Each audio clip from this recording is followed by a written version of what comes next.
Está no ar mais um programa, Um Novo Olhar. Hoje eu quero te convidar a acompanhar junto comigo a história do Felipe Barak, uma história incrível que vai nos ajudar a superar muitas dificuldades no nosso dia a dia.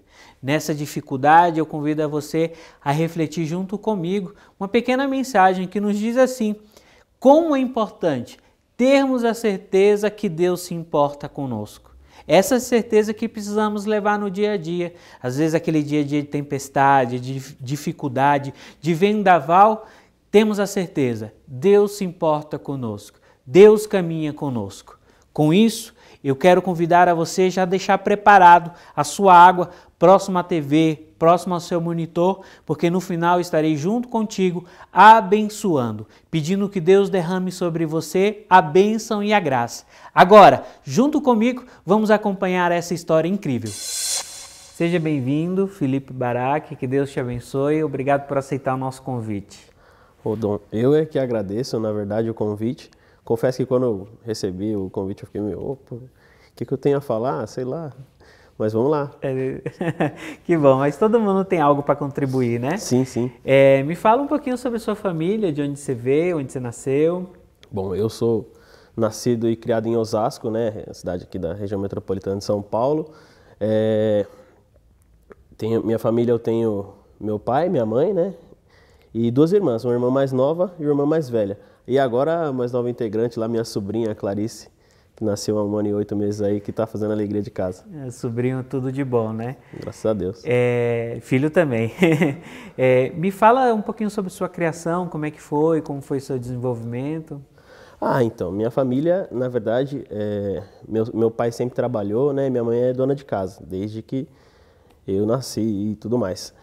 A gente morava em Carapicuíba e meu pai ele sempre buscou o quê? A praticidade para a família, né? A gente morava lá e aí ele trabalhou bom tempo, até hoje, na verdade, num banco, né? Num grande banco aqui de São Paulo, e ele decidiu se mudar para Osasco, né? Nessa mudança para Osasco, a gente começou a estudar numa escola também lá próxima do trabalho dele, e ele sempre buscou essa proximidade nossa lá com a escola, né? Mas o que é mais legal assim é que meu pai ele sempre foi bastante rígido, né? Talvez pela criação dele também. Então a gente não podia fazer muita coisa, então a gente ficava dentro de casa, a galera ficava brincando na rua, a gente ficava lá no portão olhando e tal. E aí minha mãe sempre cuidando da gente e ele sempre trabalhando, né? Essa foi a minha juventude. E até que aos 15 anos eu consegui meu primeiro emprego, né? Estudando ainda. E eu consegui uma maior liberdade, consegui começar a fazer minhas coisas. Entendi. E essa criação um pouco rígida, era só da parte do seu pai ou da sua mãe também? Ou um era mais rígido, o outro nem tanto? Então, em casa eu sempre brinco, né? Que meu pai ele sempre foi ele mais rígido mesmo e a minha mãe sempre...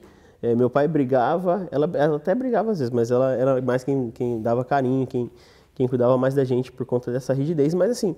Eu costumo dizer que o que eu me tornei hoje, tudo que eu passei, se não fosse meu pai, eu não estaria aqui para contar essa história também, né? Entendi. E você falou que com 15 anos arrumou seu primeiro emprego, foi do quê? Como foi isso? Como era você na escola? Então, é que assim, eu sempre fui por conta, até eu só ficava dentro de casa, eu sempre fui um menino mais inteligente e tal, porque eu ficava mais estudando. E aí na escola eu passei um bom tempo da escola só mais estudando, não brincava, não zoava com o pessoal, que geralmente o pessoal, a brincadeira do pessoal era comigo, né? Porque eu era sempre o CDF, aquele menino que não enturmava, o mais tímido também. Aí com o passar do tempo, né, com o amadurecimento também, na adolescência eu comecei a brincar mais com o pessoal. E eu vi ali na entrada do colegial, como eu tinha boas notas, eu consegui entrar naquele projeto Aprendiz, que foi até um projeto do governo, junto à escola que eu estudei, a Fundação Bradesco, que é um projeto do próprio banco. E aí eu comecei a trabalhar no banco, que eu morava do lado, estudava do lado, e eu comecei a trabalhar como contínuo, né, levando documentos dentro da matriz do Bradesco, e a partir daí comecei a desenvolver. Hoje eu estou até hoje lá no Bradesco trabalhando, né, me desenvolvendo. Tá. E me fala nesse seu estudo, seu trabalho e o que veio acontecer com você? Então, no final do colegial, aquele negócio de, vai fazer vestibular, o que vai fazer e tal. Eu ia, a princípio, estudar aqui em São Paulo, mas uns amigos meus me falaram assim, vamos prestar vestibular no Paraná, né? Em Londrina, na UEL, Estadual de Londrina. Eu falei, legal. A gente foi, se envolveu tal, eu consegui passar no vestibular e eles não, né? Eu passei, eles ficaram, e na mesma época que eu comecei a passar no vestibular, comecei a namorar uma menina que morava em Londrina, um namoro meio à distância, uma coisa meio maluca, que foi muito legal pra mim, porque quando eu consegui, meu primeiro dia de aula na faculdade, eu tava lá, e aí eu comecei minha história em Londrina, que foi um pouquinho turbulenta e tudo mais. Tá, e o que seria essa turbulência? É que, na verdade, como que eu posso dizer? Sabe como é que é clima de faculdade, república? Os jovens, eles estão acostumados, né? Muda de cidade, está longe dos pais. E como eu era um jovem que estava sempre ali andando na linha com meu pai, como a gente diz, quando eu tive a oportunidade de ir para Londrina, primeiro que meus pais eram contra. Não, estuda por aqui, não tem porquê. Eu consegui transferência do trabalho, consegui continuar trabalhando e fui por conta própria, né? A contragosto dos meus pais. E chegando lá era festa, era tudo. Terminei meu namoro depois de um tempo e por conta do ambiente eu comecei a me perder, né? Me perder assim, a bebida, tal, tudo que tinha lá eu aproveitava e ia no embalo. E aí esse embalo, alguns conseguiam dar andamento na vida, estudar direitinho. Eu comecei a me perder porque eu realmente comecei a ter o vício no álcool, né? Que foi o que realmente me derrubou bastante. Tá. E questão química, foi o único que você chegou a experimentar? Conviveu ou teve outras? Foi, porque, assim, eu convivi com as pessoas, eu estava numa festa aqui, de repente tinham as pessoas experimentando de tudo, usando de tudo, só que eu tinha muito medo, né? Porque eu vi algumas coisas que eu falava, não é possível. E aí o álcool, a princípio, porque estava lá próximo e eu achava que não dava nada, né? Porque era só... era o que eu tomava e nunca usei outro tipo de droga. Tá, mas você bebia todos os dias? Chegou uma época na faculdade que eu ia todo dia sair da faculdade e ia pro bar, ou então eu nem ia pra faculdade, né? Porque aquele embalo, ou então você tá ali, depois você desiste de ir pra aula. Foi quando eu comecei a perder nota, comecei a me desvirtuar aí nesse caminho. E tinha problema no trabalho? Então, também tinha problema no trabalho. Para você ter uma ideia, chegava dias que eu saía, por exemplo, numa terça-feira, e era dia de chopp em dobro, não sei o que, eu ficava bebendo, quando dava o horário, eu ia dormir, quando eu acordava era 10 horas da manhã, eu entrava às 8, e tinha o gerente do banco batendo na minha janela, falando, Felipe, e aí, cadê você? Tem que trabalhar. E eu lá, tipo, destruído por conta dessa minha vida aí. Felipe, me fala, qual foi esse período que você viveu? Então, na verdade, esse período ele teve duas etapas. Quando eu estava bem no fundo do poço em Londrina mesmo, teve um momento que foi muito, muito tenso na minha relação com os meus pais. Porque meus pais não sabiam que eu bebia e eu sempre conversava com a minha mãe pelo Skype e tal. E eu não aparecia, às vezes eu aparecia só 10 horas da noite no final de semana inteiro. E aí um dia ela falou, vamos lá visitar o Felipe para ver o que está acontecendo. E em uma dessas visitas, eu estava voltando de uma balada. Os ônibus lá em Londrina, quem mora lá sabe, eles são circulares, né? Então eles ficam... Se você não sai, não der sinal, ele não para. E eu fiquei umas 3 horas nesse ônibus. Quando eu desci, era 10 horas da manhã. Entrei pela portaria do meu prédio, o porteiro falou para mim assim, Felipe, seus pais estão na sua porta de casa. E nessa hora eu já dei uma acordada, assim. Quando eu olhei para minha mãe começou a chorar. Meu pai, rígido, ele olhou para mim com a cara de tristeza, né? A gente entrou em casa e minha casa estava totalmente bagunçada. E minha mãe e meu pai falaram assim, você não tem estrutura para ficar aqui, você quer voltar? Aí foi a hora que eu decidi voltar, mas mesmo em São Paulo, na energia do happy hour do banco, eu ainda continuei, eu me dei uma melhorada, mas eu retomei esse problema, né, que eu sempre saía bebendo e tive alguns problemas com relação a isso. Entendi.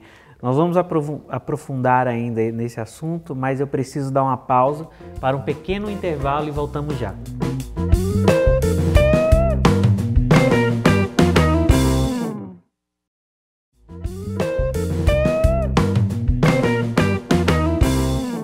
Estamos de volta com um novo olhar e vamos continuar o nosso bate-papo com o Felipe Barack. Felipe, você falou no bloco anterior que foram 2 momentos na sua vida, né? Você falou do encontro com seus pais em Londrina e também citou já a volta para São Paulo. Sim. Me fala esse segundo momento, como foi esse segundo momento? Então, o segundo momento, ele aconteceu exatamente nessa situação de eu estar envolvido sempre em happy hour e tal. E aí, balada, e aí eu comecei Primeiro, que eu saí de Londrina, eu não tinha terminado a faculdade. Mas você não transferiu, parou? Eu tranquei, aí eu transferi para São Paulo. Só que mesmo assim, nesse intervalo de tempo, como eu continuei bebendo e tal, e toda essa situação me atrapalhou muito, né? Porque, só para você ter uma ideia, eu sofri 3 acidentes de carro que eu estava dirigindo e por conta de estar alcoolizado, juntar álcool com sono, com comida, eu me excedi e bati o carro. E aí, tudo isso na minha cabeça, você pensa, né? O que mais me marcou foi o Dia dos Pais. Eu saí com os amigos para uma festa e eu bati o carro Acordei na manhã do Dia dos Pais, num parque, sem saber o que tinha acontecido. E cheguei no almoço Dia dos Pais, no guincho, ao meio-dia, e meu pai lá, me vendo naquela situação, né? É muito complicado. E eu sempre penso na responsabilidade das coisas que poderiam ter acontecido. Graças a Deus não aconteceu nada com ninguém, mas da mesma forma poderia ter acontecido, né? E aí, né? Como que fica? Entendi. Me fala sobre o sentimento que seus pais teve por ver você vivendo tudo isso e o que você sentia, com certeza, ver a tristeza dos seus pais. O meu pai, ele sempre me cobrou muito uma conduta correta, né? Porque meu pai é filho de pedreiro, é engenheiro, né? Seguiu os passos do meu avô, só que eu só tenho coisa boa de exemplo do meu pai. Meu pai, ele, por escolha própria, ele nunca bebeu. Se ele bebeu socialmente uma coisa ou outra só para não... Mas mesmo assim ele não gosta, né? Ele sempre foi trabalhador, honesto, meu avô também. E ele sempre me cobrou, eu nunca te dei exemplo negativo, por que você vai para esse lado desse jeito, mais cobrando? A minha mãe, ela sempre com o coração, mais coração, né, que meu pai, ela sempre me abraçou e sempre me falou, Felipe, o que eu precisar fazer para te ver fora dessa situação eu vou fazer. Ela fez simpatia, fez oração, a gente é espírita, né? Então a gente buscou tratamento e ela me pediu muito e me auxiliou para eu chegar no AA mesmo, quando eu estava bem numa situação de desespero, que foi meu 3º acidente, para tentar resolver esse problema na minha vida. Tá, e você então foi para o AA com a ajuda da sua mãe, com oração, com fé, e isso já tem como foi esse atendimento no AA e isso está há quanto tempo? Olha, isso foi há mais ou menos 2 anos atrás e eu falo que foi uma das experiências mais extraordinárias da minha vida. Porque eu tenho 27 anos e na época eu tinha 25 e a minha mãe quis ir junto comigo, né? Mas a estrutura de lá é diferente, né? Vai só o dependente mesmo. E parecia uma coisa tipo, aluno chegando na escola e eu novo e eu vi aqueles senhores, né? A maioria mais velho tal, que tinham um problema de vida de muito tempo.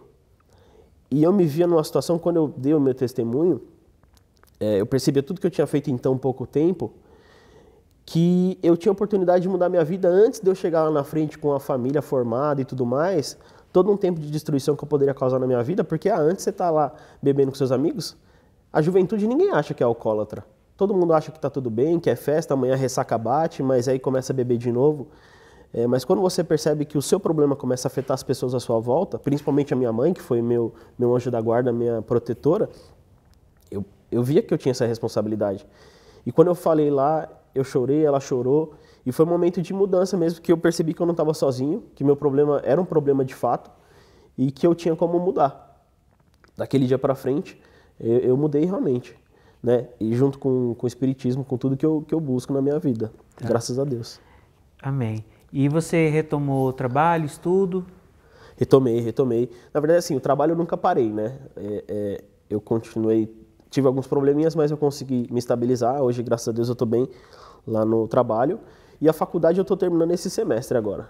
Essas idas e vindas acabaram me prejudicando por conta de adaptação, de horário, mas eu coloquei na minha cabeça que esse ano eu termino e vai ser dessa forma, né?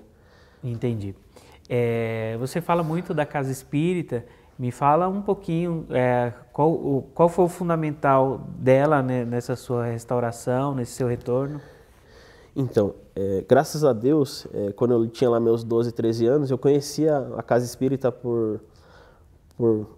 meus pais que me levaram lá. A gente chegou aí em outras religiões, mas a gente se encontrou lá. E lá eu encontrei o grupo de mocidade, né, que é aquele grupo de jovens que se reúne e tal. E ali eu tive uma identificação muito boa, porque eu era aquele menino tímido da escola, só que lá eu era acolhido. E a partir daquele momento eu consegui me desenvolver, consegui ter mais amigos, né? Ter uma situação diferente na minha vida. E tanto que quando chegou a minha maioridade, eu já assumi como dirigente do grupo, né? O jovem que ajudava os outros jovens a conversar, a gente debater os temas religiosos, os temas atuais. E o que aconteceu? A minha responsabilidade era grande, porque em meio a toda essa turbulência, eu era dirigente em alguns momentos e eu caía nesse meu vício. Então, do momento em que eu consegui me recuperar para frente, eu tive a oportunidade de compartilhar com eles essa minha história, e hoje eu não escondo isso dos jovens que eu frequento, que eu oriento, porque para eles é importante saber que você pode até errar, mas se você puder minimizar isso, você se torna uma pessoa melhor, você consegue seguir adiante. Entendi. Você falou que é dirigente de uma mocidade. Qual o nome da mocidade? O nome da nossa mocidade é Mocidade Pais e Filhos. Eu vou pegar esse nome e eu vou pedir para que você fale algo para os pais que talvez estejam passando pela mesma situação. Olha, eu acho que é muito importante, em todos os momentos, a gente buscar, como pais, até os filhos também, o diálogo, né? O que é importante? Porque às vezes você está presente numa situação de problema, você não sabe como lidar, ou então você às vezes não tem um problema inicialmente, mas a gente está sempre distante, os pais estão mais trabalhando, os filhos eles estão conhecendo novas pessoas, novas influências, e o simples fato de você conversar mais com seu filho, de você buscar o amor dentro da sua família e encontrar realmente essa proximidade, você minimiza muitas coisas. Às vezes o pai ele já bebe alguma coisa, ou então ele tem uma situação dessa, mas a gente pode aprender com os nossos erros e buscar dentro da família essa unidade, essa união, realmente para ajudar de fato. Entendi. E me fala, para mim não, mas para todo mundo que está nos assistindo, aos filhos, qual o conselho que você dá? Talvez um filho esteja passando pela mesma situação ou vê um pai passando pela mesma situação. Olha, para os jovens, eu que gosto muito, eu estou envolvido, minha esposa ela brinca que quando eu estou com eles, eu fico na mesma idade dos adolescentes. O que eu falo é que assim, tem coisas que às vezes ela parece muito legal, porque você está num ambiente que parece que é divertido e tudo mais, mas é importante você ter a consciência de que às vezes coisas que parecem muito legais, não necessariamente ela é bom para a sua vida. Às vezes você acha que você, para perder a timidez, tem que começar a beber, para você se envolver no grupo, você tem que começar a beber, mas a gente sabe que é uma droga lícita e que ela te dá o caminho para outras, né? E o jovem, ele tem essa consciência de que ele pode realmente ser alguém diferente, sem ter influência de nada, que ele pode curtir, se divertir. Eu tenho vários amigos, inclusive da mocidade, que nunca beberam e eles são, tipo... A gente brinca, parece que está bêbado, mas bêbado assim, na verdade está divertido, uma pessoa que não tem nenhuma necessidade disso. Às vezes a gente acha que tem essa necessidade, mas não tem. A gente com bons amigos, com boas influências, a gente consegue superar isso. Entendi. Felipe, muito obrigado. Que Deus abençoe você, Deus abençoe a sua família, que Deus abençoe a sua mocidade, que Deus continue iluminando o seu caminho. Amém. Você viu a importância da fé, da família, dos amigos para vencermos as nossas dificuldades? Eu convido a você agora a ser uma pessoa de fé. Eu convido a você a ser esse familiar, a esse amigo que contribua com os outros na sua caminhada de dificuldade. Nessa certeza, eu quero me unir a você a depositar no altar de São Miguel os seus pedidos e as suas orações. Juntos, vamos pedir que os céus mandem sobre nós a bênção sobre nossa casa, sobre nossa família. Reze junto comigo a oração de São Miguel Arcanjo. São Miguel Arcanjo, defendei-nos do combate. Seja nosso refúgio contra as maldades e as ciladas do demônio.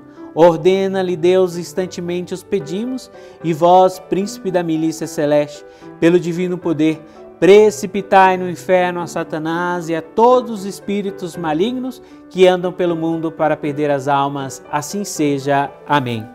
Agora, pegue seu copo d'água.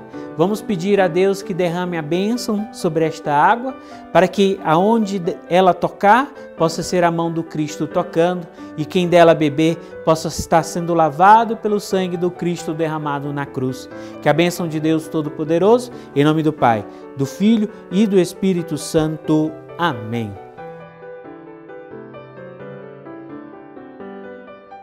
Obrigado por estar conosco neste momento e eu convido a você a curtir, divulgar, compartilhar o nosso canal no YouTube. Obrigado, que Deus te abençoe.